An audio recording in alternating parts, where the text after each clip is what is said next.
একদিকে দেশ জুড়ে ডেঙ্গুর দাপট, অন্যদিকে করোনার চোখ রাঙানি। আবারও একসাথে দুই রোগের প্রকোপ দেখছে মানুষ।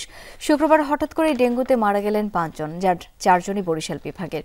চিকিৎসকরা বলছেন, মুমূর্ষু রোগীর প্রয়োজনীয় ওষুধের ঘাটতি দেখা যাচ্ছে। প্রায় একই সাথে বাড়ছে করোনায় আক্রান্ত হয়ে হাসপাতালে ভর্তির সংখ্যাও।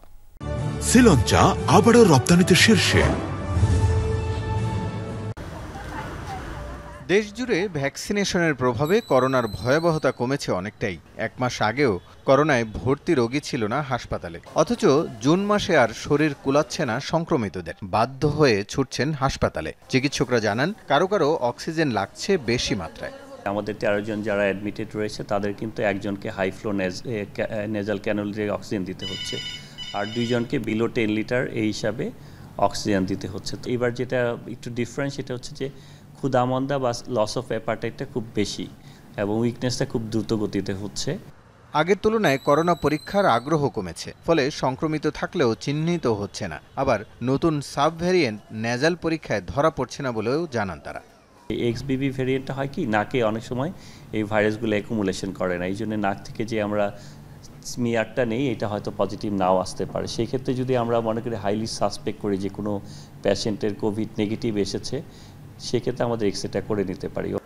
ডেঙ্গুর দাপট রাজধানীতে বেশ কবছর ধরেই, তবে এখন তা শহরের বাইরেও বেড়েছে। একদিন আগে বরিশালে মারা গেছেন 4 জন। ঢাকা দক্ষিণে 1 জন মারা গেছেন ডেঙ্গু আক্রান্ত হয়ে। চিকিৎসকরা বলছেন, বৃষ্টির পর ডেঙ্গুর প্রকোপ বাড়ে, এবারও তাই হয়েছে।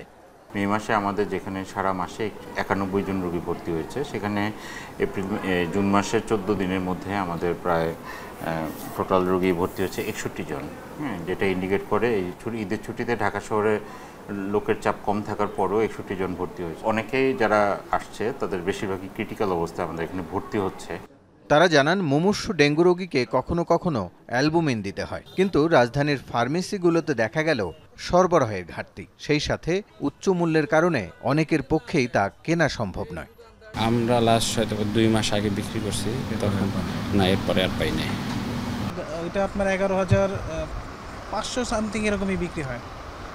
এটা আপনার এক এক সময় এক এক দামের সাথে কম বেশি হয়। আগের তুলনায় দাম বাড়ছে না কমছে? বাড়ছে অবশ্যই। ক্রিটিক্যাল যারা হয় এদের মধ্যে একটা বড় অংশ আছে যাদেরকে বিভিন্ন ফ্লুইড দিয়ে ম্যানেজ করা যায়। যাদেরকে সাধারণভাবে যেসব ফ্লুইড আমরা ইউজ করি ম্যানেজ করা না যায়, তখন অ্যালবুমিন লাগে। জানুয়ারি থেকে এ পর্যন্ত ডেঙ্গু আক্রান্ত হয়েছে 5,500 মানুষ। মারা গেছেন 28 জন, এর মধ্যে ঢাকা দক্ষিণের 14 জন। রাসেল আহমেদ, যমুনা নিউজ, ঢাকা।